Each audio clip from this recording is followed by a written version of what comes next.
ನಾವು ಡ್ರೈ ರನ್ನ ಒಂದು ground report ಅನ್ನ ಕೊಡ್ತಾ ಇದ್ವಿ. ಯಾವ ರೀತಿ ಡ್ರೈ ರನ್ ನಡೆಯುತ್ತೆ ಅನ್ನೋದ್ರ ಬಗ್ಗೆ. ಹಾಗಾದ್ರೆ ಶಿವಮೊಗ್ಗದಲ್ಲೂ ಕೂಡ ಇವತ್ತು ಆರಂಭ ಆಗಿದೆ ಡ್ರೈ ರನ್. ಹೇಗೆ ಅಲ್ಲಿ ನಡೀತಿದೆ ಅಂತ ಅದ್ರ ಬಗ್ಗೆ ಕೂಡ ಮಾಹಿತಿಯನ್ನು ಕೊಡ್ತಾ ಹೋಗ್ತೀವಿ.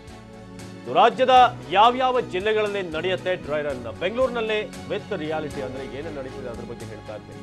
ಜೊತೆಗೆ ಜಿಲ್ಲಾ ಕೇಂದ್ರಗಳಲ್ಲೂ ಕೂಡ ಡ್ರೈ ರನ್ಗೆ ಸಿದ್ಧತೆ ಆರಂಭ ಆಗಿದೆ.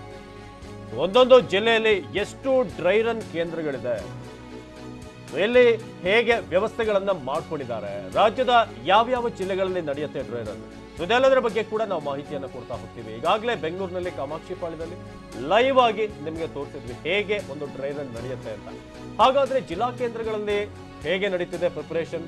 ಈಗಾಗಲೇ ಈ ಡ್ರೈ ರನ್ ಆರಂಭ ಆಗಿದೆ. ಒಂದೊಂದು ಜಿಲ್ಲೆಗೆ ಎಷ್ಟು ಡ್ರೈ ರನ್ ಕೇಂದ್ರಗಳನ್ನ ಕೊಡಲಾಗಿದೆ, ರಾಜ್ಯದಲ್ಲಿ ಯಾವ್ಯಾವ ಜಿಲ್ಲೆಗಳು, ಬೆಂಗಳೂರನ್ನ ಹೊರತುಪಡಿಸಿ ಬೇರೆ ಯಾವ ಜಿಲ್ಲೆಯಲ್ಲಿ. ಕಲಬುರಗಿ ಜಿಲ್ಲೆಯಲ್ಲಿ ಇಂದು ಕೋವಿಡ್ ವ್ಯಾಕ್ಸಿನ್ ಡ್ರೈ ರನ್ ಆರಂಭ ಆಗಿದೆ. ಅಲ್ಲೂ ಕೂಡ ವ್ಯವಸ್ಥೆಗಳನ್ನು ಮಾಡಿಕೊಳ್ಳಲಾಗಿದೆ ಆರೋಗ್ಯ ಕೇಂದ್ರದಲ್ಲಿ. ಕಲಬುರಗಿ ಜಿಲ್ಲೆಯ 3 ಕೇಂದ್ರಗಳಲ್ಲಿ ಲಸಿಕೆಯ ಡ್ರೈ ರನ್ ಇವತ್ತು ನಡೆಯುತ್ತೆ. ಕಲಬುರಗಿಯಲ್ಲಿ 3 ಸೆಂಟರ್ಗಳನ್ನು ಓಪನ್ ಮಾಡಿದ್ದಾರೆ ಈ ಡ್ರೈ ರನ್ ಸೆಂಟರ್ಗಳು. ಕಲಬುರಗಿಯ ಅಶೋಕನಗರ ಪ್ರಾಥಮಿಕ ಆರೋಗ್ಯ ಕೇಂದ್ರ ಇದು ಒನ್ ಆಫ್ ದ ಸೆಂಟರ್. ಅದೇ ರೀತಿಯಾಗಿ ಜೇವರ್ಗಿ ತಾಲೂಕು ಆಸ್ಪತ್ರೆಯಲ್ಲಿ ಕೋವಿಡ್ ಡ್ರೈ ರನ್ ನಡೆಯುತ್ತೆ. ಜಿಲ್ಲಾ ಕೇಂದ್ರಗಳ ಜೊತೆಗೆ ತಾಲೂಕು ಕೇಂದ್ರಗಳಲ್ಲೂ ಕೂಡ ಇವತ್ತು ಔರಾದ್ ಪ್ರಾಥಮಿಕ ಆರೋಗ್ಯ ಕೇಂದ್ರದಲ್ಲಿ ಕೂಡ ಡ್ರೈ ರನ್ ನಡೆಯುತ್ತೆ. ಇದು 3 ಪ್ರಮುಖವಾಗಿ ಕಲಬುರಗಿ ಜಿಲ್ಲೆಯಲ್ಲಿ, ಕಲಬುರಗಿ, ಜೇವರ್ಗಿ, ಔರಾದ್ ಈ 3 ಕಡೆ ಕೂಡ ಡ್ರೈ ರನ್ ಇವತ್ತು ನಡೆಯುತ್ತೆ, ಆರಂಭ ಆಗಿದೆ. ಸೊ ಇನ್ನು ಬೆಳಗಾವಿ ಜಿಲ್ಲೆಯಲ್ಲೂ ಕೂಡ ವ್ಯಾಕ್ಸಿನ್ ಡ್ರೈ ರನ್ ಆರಂಭ ಆಗಿದೆ. ಬೆಳಗಾವಿ ಜಿಲ್ಲೆಯ 3 ಸೆಂಟರ್ಗಳು. ಬೆಳಗಾವಿಯಲ್ಲಿ ಬೆಳಗಾವಿ, ಕಿತ್ತೂರು ಮತ್ತು ಹುಕ್ಕೇರಿ ಇಲ್ಲಿ ಡ್ರೈ ರನ್ ಸೆಂಟರ್ ಇದೆ. ಬೆಳಗಾವಿಯ ವಂಟಮುರಿಯಲ್ಲಿರುವಂತಹ ಆರೋಗ್ಯ ಕೇಂದ್ರ, ಬೆಳಗಾವಿಗೆ ಸಂಬಂಧಪಟ್ಟ ಹೇಳೋದಾದ್ರೆ ಅಲ್ಲಿ ಡ್ರೈ ರನ್ ನಡೆಯುತ್ತೆ.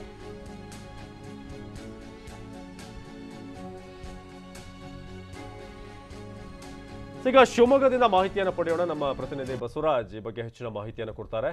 ಬಸವರಾಜ್, ಈಗಾಗಲೇ ಬೆಂಗಳೂರಿನಲ್ಲಿ ವಿತ್ ಲೈವ್ ವಿಜುವಲ್ಸ್ ತೋರಿಸಿದ್ವಿ ಹೇಗೆ ನಡೀತಿದೆ ಈ ಡ್ರೈ ರನ್ ಅಂತ. ಶಿವಮೊಗ್ಗದಲ್ಲಿ ಆರಂಭ ಆಗಿದೆಯಾ? ಸಿದ್ಧತೆ ಹೇಗೆ ನಡೀತಾ ಇದೆ? ರೆಸ್ಪಾನ್ಸ್ ಹೇಗಿದೆ? ಅವಿನಾಶ್, ಬೆಳಗ್ಗೆ 8:15 ಕೂಡ ಒಂದು ಈ ಡ್ರೈ ರನ್ ಪ್ರಕ್ರಿಯೆ ಆರಂಭ ಆಯಿತು. ಸರಿಸುಮಾರು 9 ಗಂಟೆಗೆ ಏನು ಈ ಲಸಿಕೆ ಏನು ಕೊಡಬೇಕಾಯಿತು ಡ್ರೈ ರನ್ದು, ಅದು 25 ಏನು ಜನರು ಬಂದರು. ಅದು 25 ಜನರನ್ನ ಆಯ್ಕೆ ಮಾಡ್ಕೊಂಡಿದ್ದು. ಅದು ಕೂಡ ಶಿವಮೊಗ್ಗದ ಆರೋಗ್ಯ ಏನು ಇಲಾಖೆಯಲ್ಲಿ ಕೆಲಸ ಮಾಡ್ತಿದ್ದಾರೆ, ಮೆಗ್ಗಾನ್ ಜಿಲ್ಲಾ ಆಸ್ಪತ್ರೆಯಲ್ಲಿ ಕೆಲಸ ಮಾಡ್ತಿದ್ದಾರೆ, ಅವ್ರನ್ನ ಆಯ್ಕೆ ಮಾಡ್ಕೊಳ್ಳಲಾಗಿತ್ತು. ಅದರ ನಂತರ ಏನು ಶಿವಮೊಗ್ಗ ಮೆಡಿಕಲ್ ಕಾಲೇಜಲ್ಲಿ, ನಗರದಲ್ಲಿರುವಂಥ ಮೆಡಿಕಲ್ ಕಾಲೇಜ್ ಇದೆ, ಈ ನಗರದಲ್ಲಿ ಒಂದು ಮಾದರಿ ಲಸಿಕಾ ಕೇಂದ್ರವನ್ನು ಓಪನ್ ಮಾಡಲಾಗಿತ್ತು.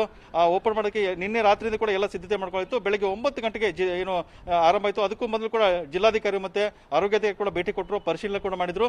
ಅದರ ನಂತರ 20 ಜನರು ಅಂದ್ರೆ 5 ಜನರನ್ನ ಬ್ಯಾಚ್ ಮಾಡಲಾಗುತ್ತೆ. ಆ 5 ಜನರನ್ನ ಬ್ಯಾಚ್ ಮಾಡಿ ಹಂತವಾಗಿ ಅವ್ರನ್ನ ಈ ಲಸಿಕೆ ಹ್ಯಾಕ್ ಕೊಡ್ಬೇಕಂತ ಹೇಳಿ ಒಳಗಡೆ ಬಿಡಲಾಗತ್ತೆ.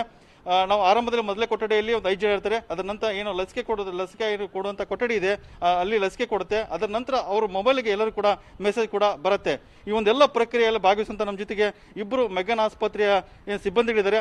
ಅವರ ಜೊತೆ ಒಂದು ಅನುಭವನ ಹಂಚ್ಕೊಳ್ಳೋಣ. ಯಾವ ರೀತಿ ಅಂದರೆ ಸಾಕಷ್ಟು ಕುತೂಹಲ ಕೂಡ ಇದೆ ಜನರಿಗೆ ಈ ಕೋವಿಡ್ ವ್ಯಾಕ್ಸಿನ್ ಹೇಗಿರುತ್ತೆ ಅಂತ ಹೇಳಿ.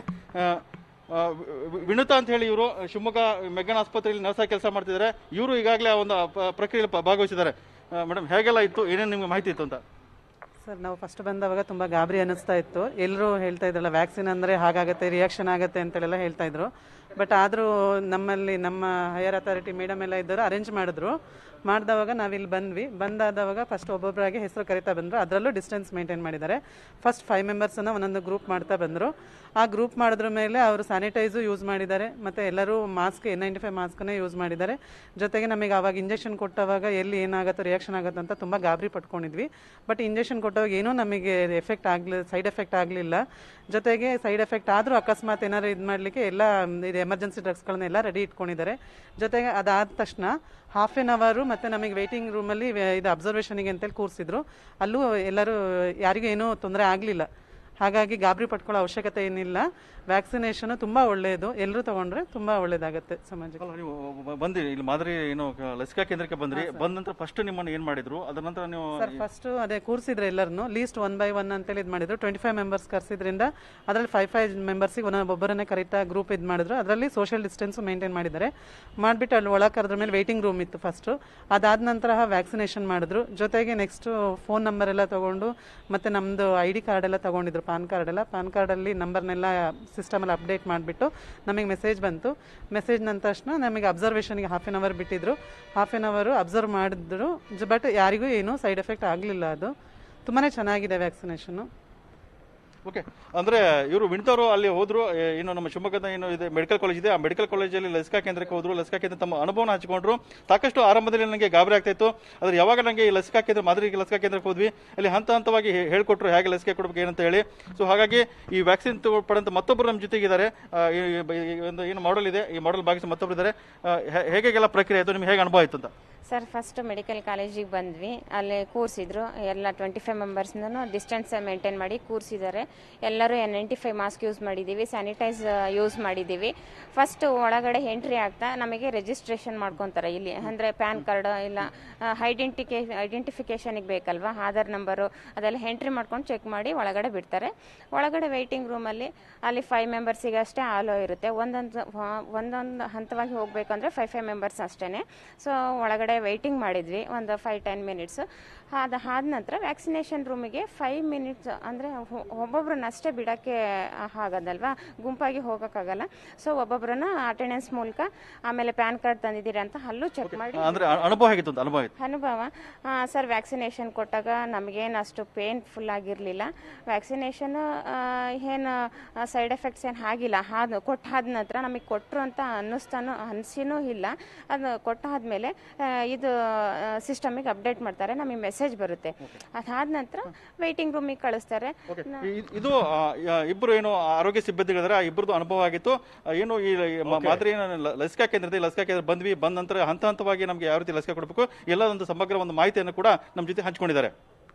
ಧನ್ಯವಾದ ಬಸವರಾಜ್. ಇನ್ನಷ್ಟು ಮಾತಾಡುವಂಥದ್ದಿದೆ. ಆದರೆ ಡ್ರೈ ರನ್ ವಿಚಾರವಾಗಿ ಗೆಸ್ಟ್ಗಳು ಕೂಡ ಜಾಯ್ನ್ ಆಗ್ತಾರೆ ನಮ್ಮ ಜೊತೆಗೆ.